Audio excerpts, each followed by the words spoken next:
Hey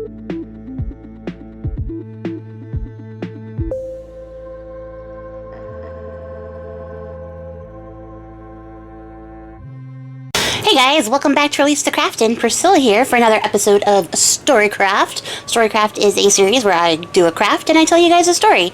And today I am telling you guys the story of it's called The Story of Ivan and the Daughter of the Sun. And I'm actually really excited to tell you guys this one. I have only recently discovered it because I picked up a book of like Ukrainian folk tales and fairy tales, and it was in there, so hooray for that little bit of serendipity. I'm also excited that I had some Storycraft episodes to bring you before the year ended. So yeah, let's jump into it. I guess up top before I jump into it. So we're unjumping. Don't jump yet. I hope you guys didn't jump.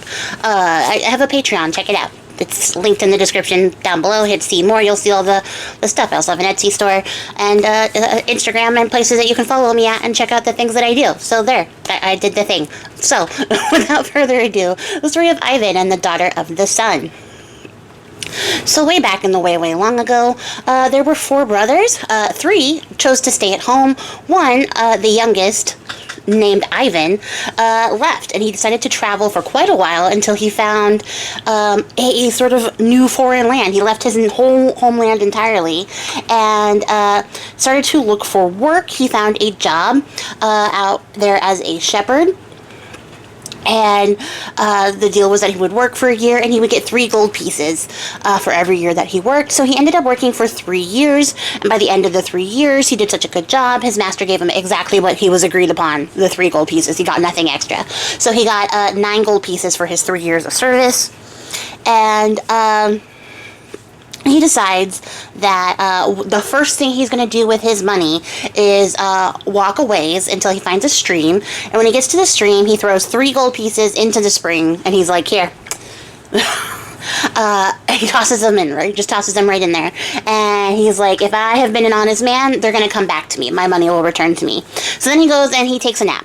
That's how he decides to watch for his money in the spring, is by sleeping through it. And when he wakes up, lo and behold, there's nothing there. So then he's like, well, that's not right. So he throws 3 more gold pieces in to the spring and decides that he's going to wait this time in the very smart way by going back to sleep. So he takes another nap. This is 2 naps in the same day now. And when he wakes up, there's nothing there. The spring did not bring his money back like he thought.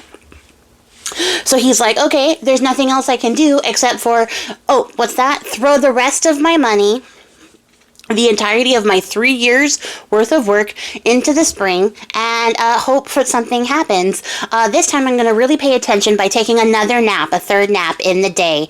And he lays down and he takes another nap. But this time when he wakes up, his money is there, floating on top of the spring. It's all 9 pieces of gold. And he's like, oh, well, great. Then I know that I'm an honest man.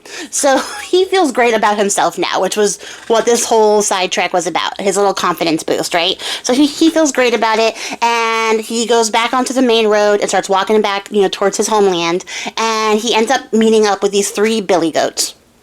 Yes, billy goats.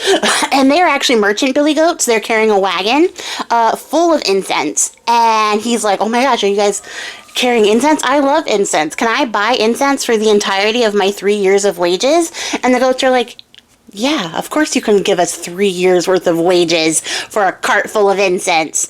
So the goats, they fuck off with the gold and they leave Ivan there with the incense. And so what does Ivan do? Does he start like his own enterprise as an incense merchant? No, he burns all of the incense. He burns every single bit of the incense and offers it up to God as a sacrifice. And it's such a nice sacrifice that God sends an angel down to be like, hey, since you're so cool and you gave us such a great sacrifice, what gift do you want from God? Do you want a kingdom? Do you want a bunch of money? Or do you want a good wife? Just tell us what you want and God will give you what you desire out of these 3 options. It's apparently not limitless. So Ivan listens and he's like, wait here for a second. I'm going to go have a kiki with these people who are plowing in this field because I can't make my own decisions. So Ivan goes down to this field. Turns out this field, the guys that are working there plowing the field are his brothers. But he doesn't recognize them because it's been 3 years and Ivan is... He clearly like got baked a little bit in the sun being a shepherd because... not all the gears are spinning up there, guys. So he doesn't recognize his own brother. So he goes up to his brothers and he's like... He goes to the oldest brother, and he's like, hey, uncle, tell me what I should ask God for. A kingdom, riches, or a wife? And his brother's like, I don't freaking know. Go ask somebody else. Because, like, to their brothers, they also don't recognize them. Everybody's, brain has been baked by the sun, guys. Nobody recognizes each other. The oldest brother's like, why are you fucking asking me, you weird stranger? I don't know. Go ask somebody else. So Ivan goes and asks the middle brother, and he's like, hey, should I ask God for a kingdom, riches, or a good wife? And the middle brother's like, I don't know. So he just kind of shrugs him off, right? Sends him on his way. So then he goes and asks the third brother, the brother that's just a little bit older than him. And the third brother's like, okay, let me hear this scenario. A kingdom, riches, or a wife? Well, you're a baby. You're a child, comparatively to me. So you definitely cannot have your own kingdom. Clearly, you can't handle it because you're asking strangers on what to do. You can't make your own decisions. You can't be king. So he's like, all right. Money doesn't last forever. Clearly. You can't be trusted with money either. I don't know how you got here, but I feel like a spring was involved, you know, like he's like, I think you're a fool about money too. But a good wife is a rich that like will last a lifetime. And since you are clearly a baby man who cannot make his own decisions and clearly can't handle money, having a good wife might actually solve all of your problems.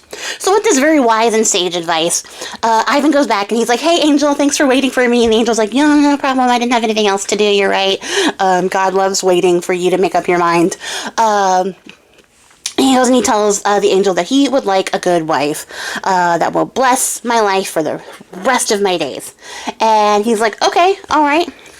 So I'm going to go tell God that's what you want and just look for the signs, okay? So the angel flies away and never returns to the story. You never actually get a sign directly from God about this wife, so... do with that what you will.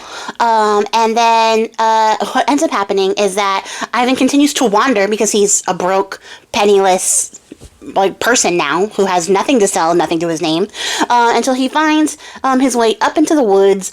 And in the woods there's a lake, and while he's looking at this lake and just like contemplating his life choices and his decisions that brought him here, he sees 3 doves come flying down from the sky, and they land in the lake, and they throw off their feathers, they throw off their coat of plumes, and they jump into the water. And he sees that when they pull off their coat of plumes, they're no longer like doves, they're beautiful young women. And they take a bath in the lake. And so they're having their bath time in the lake, and he is just watching them like the peeping Tom he is, this honest man who, lost all of his money from 3 years worth of work in one day. He sees this. And so he creeps closer, and he ends up snatching up one of their cloaks of feathers. And when they get out of the water to get dressed, the other 2 girls throw on their cloak of feathers and they fly off, and they're like, all right, we'll see you later, girl. And they leave the third one behind because they're not girls.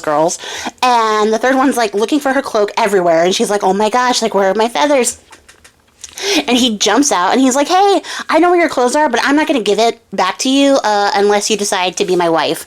And she's like, yeah, I guess there's no other choice, because I'm butt naked in the woods with a stranger who stole my cloak, so yeah, I guess I'll be your wife, yeah, totally, and I'll be a great wife to you. So, he finally gives her back her cloak, and she gets dressed, and they go down to the village, and when they get there, she's like, okay, go to the nobleman's house, the guy that owns all the land here, and tell him that we need a place to build a hut.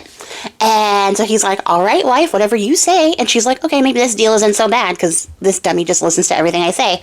And Ivan goes to the nobleman, and he's like, hey, praise to be to God, glory to God forever and ever. And the nobleman's like, forever and ever. And he's like, what do you want here, Ivan? He already knows his name, which is interesting. And he's like, please, sir, my wife told me to come ask you for a bit of land so that we can build a hut. And the landlord, the nobleman's like, yeah, okay. That sounds fair and fine. Go build your hut. I'll send my guy to go help you find a place, okay? My overseer's going to come help you. And he's like, all right. And so then he goes back to his wife, Ivan does, and his wife's like, all right, now go in the forest and cut an oak. It has to be young, and it has to be an oak that's just large enough for you to fit both of your arms around. So he goes and he cuts the oak down, and she's like, all right, this is what I'm going to use to build the hut. So the overseer shows up, he shows them where they can build their hut, and the wife builds this hut. And the overseer watches all of this go on, and he's like, wow, so she's a babe, she's into construction, she's hot as hell, she's hot as fuck, okay? So he goes back to the nobleman, and he's like, Ivan's wife is like a 10 out of 10. She's an utter bombshell. You gotta see it. And the nobleman's like, yeah, she might be like super hot or whatever, but she's somebody else's wife, dude. Like, come on now, be for real. And the overseer's like, for now. And then the nobleman's like, you right, for now. So together they put their brains together and they start to plot on a way to get rid of Ivan so that they can get at his wife, because clearly she's a prize and Ivan is a drip. And so they are like, all right, go tell Ivan that he needs to go find out why the sun gets red when it sets. And they're like, if he goes to do that, he's probably gonna end up in some place you can never return from. It's like an impossible quest, right? And they're like, all right, good idea. No, either way we win, so good. So they tell Ivan, to go do this, right? And Ivan's like hearing this, like, I gotta go figure out why the sun sets red. Why does the sun turn red when it sets? I don't even know where to start on this quest. So he goes home to his wife, and he's like telling her, and he's crying about it, and he's like, they're making me do this, and I don't know what to do. I don't even know where to begin. And she's like, well, babe, before you get crazy and carried away, I can tell you that you were in fact in luck, because I wasn't just a dove before you met me. I don't know if you considered that I had a whole life before you, but I'm actually the daughter of the sun, and I can tell you exactly why the sun turns red before it sets. I am an expert in this matter. So she's like, so go back to the nobleman and tell him that the reason the sun goes red as it sets is that when the sun is going down, there's 3 ladies that are in the sea right where the sun is setting, and they rise out of it, and they are they're pretty sexy looking, right? They're pretty hot. These girls are hot. So as the sun goes down, it turns red. He gets a little embarrassed. He gets a little flushed. He turns red all over because he's seeing these smoking hot broads coming up out of the sea. So Ivan's like, oh, okay. So he goes back and he tells the nobleman and the overseer exactly why the sun turns red. And they're like, wow, you did that so quickly. Okay. But since you can do that, since you can go see why the sun turns red so fast, why don't you go farther and go to hell? Go to actual hell, and tell us what it's like down there. And so Ivan goes back to his wife, and he's crying, and he's sobbing, and he's like, they're making me go to hell now. I don't even know how to get to hell. I couldn't even get to the sun. And she's like, okay, all right, calm down. Okay. As the daughter of the sun, I do know a thing or two about hell. And I'm going to tell you, I will tell you the road that leads directly to hell, but make sure that you take the overseer with you, because otherwise they're never going to believe that you actually went to hell. So Ivan's like, all right. So he runs back to the nobleman. The nobleman's like, get down there with him, overseer. Go see hell. More of Ivan's wife for me, right? So the overseer and Ivan go on this little journey. They take the road directly to hell. When they get to hell, the rulers of hell and the little demons, they all open up the gateway, and they're like, oh, it's him. And they snatch up the overseer. They drag him inside, right? And they're like, we have been waiting forever for this guy. We've been waiting for him for some time. And they send Ivan back with a message. They're like, hey, thanks for joining us. You don't actually belong here. Take this message back with you when you go, though. So when Ivan gets back to the nobleman, he's like, hey, I went to hell, and the craziest thing happened. And the nobleman's like, where the heck's my overseer? And he's like, funny that you ask. I actually left him in hell because they said that they were waiting for him. And crazy enough, they sent me with a message to let you know that they're also waiting for you, too. And the nobleman got so afraid that he unalives himself, which seems like the fastest way to go to hell, but That is what happens in the story. He gets so terrified he unalives himself, and Ivan lives happily forever after with his dove, daughter of the sun wife, who clearly was doing all the work and labor for him for the rest of her days. But I'm gonna assume that Ivan was really hot and she loved her himbo husband, so she didn't care. The end. That is the end of this story. Let me know what you guys think about this one in the comments below. I just thought it was goofy, silly fun, and so I hope that you guys enjoyed it as much as I did. And yeah, I'll catch you guys all in the next one. I appreciate your faces. Happy crafting, and goodbye!